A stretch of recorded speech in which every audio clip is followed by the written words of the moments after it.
पाहिजे. अशी सुवर्ण संधी पुन्हा नाही मिळणार. काय करू? आता शांत झोप लागलेली दिसतीये म्हातारीला. सत्यभामे, उठ, लाग कामाला.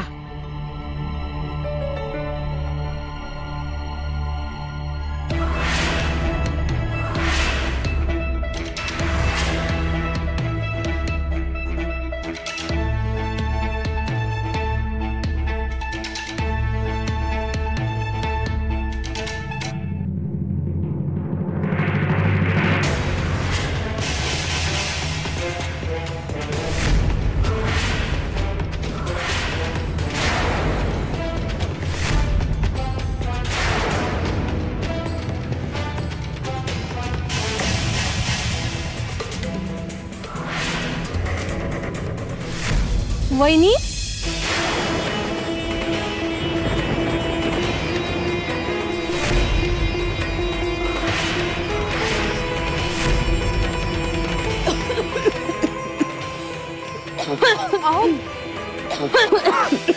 काय हो?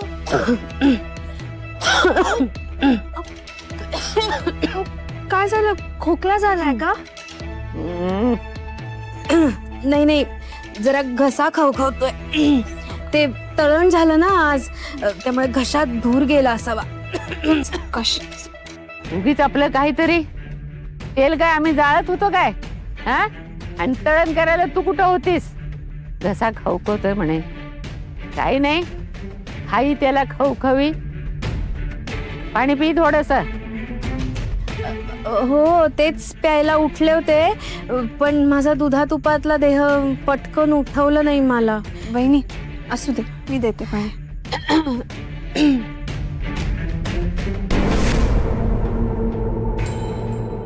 चोरी पकडली गेली तर मरेनच मी.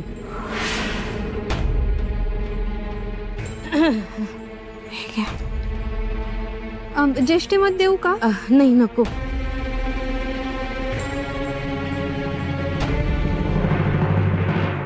उमे, हा, तू का उठलीस? अहो, गडबडीत चुलीतले निखारे शांत करायचेच राहून गेले, त्यासाठी सुटले होते. आले मी. हो.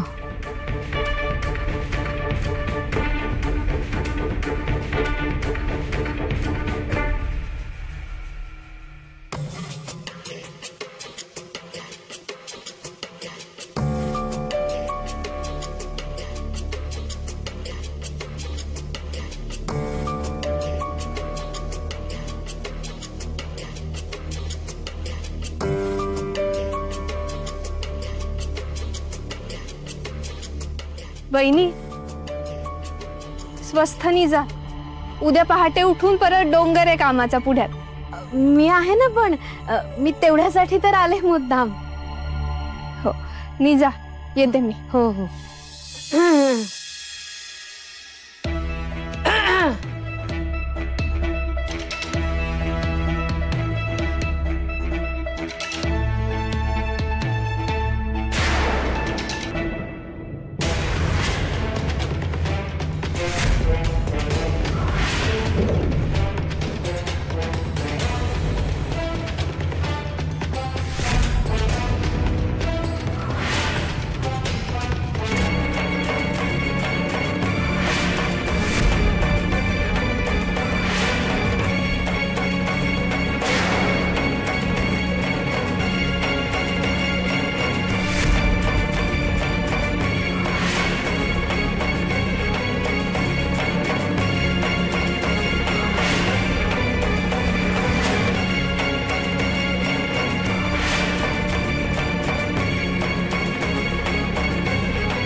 झाली कामगिरी, फत्ते झाली.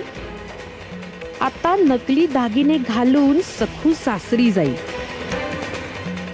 आणि रमा मावशीच्या जेव्हा हे लक्षात येईल की दागिने खोटे आहेत, तेव्हा सोन्यासाठी हपापलेली मावशी सखूला धक्के देऊन घराबाहेर हाकलेल आणि वंसनचं नाक चांगलं कापलं जाईल. मग बसा, माझी गुणाची सखू करत. आता मी मौज बघणार.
विठुरायाची लीला अगाध आहे.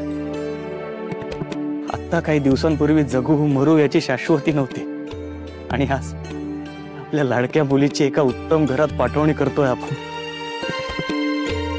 हा चमत्कार आहे अण्णा. होय शिवाप्पा, प्रश्नच नाही. पण विठुरायावरची तुमची श्रद्धा संकटातही ढळमळली नाही हेही तितकंच महत्वाचं आहे.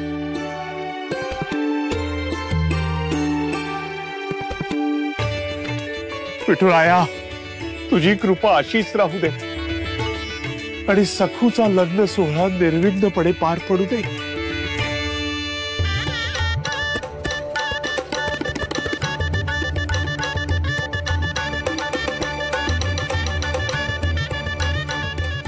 दागिने नकली आहे याचा कुणाला संशय नाही ना आलाय? वंस, सखूच्या आजीचे दागिने सखूच्या अंगावर किती शोभून दिसतायत ना. खरंच बहीण, आज आई असायला हवी होती. हो.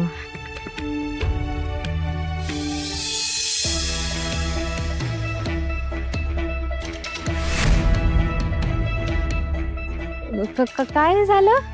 हा? काय नाही ग, दागिन्यांची घडण जरा वेगळी वाटली म्हणून बघितलं. असं होय? मला वाटलं. काय वाटलं?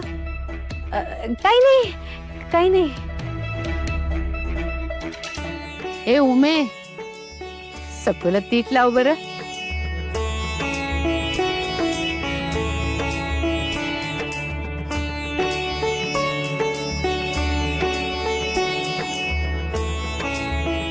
सुरेख. काय सखूबाई, तयार ना बोल्यावर चढायला?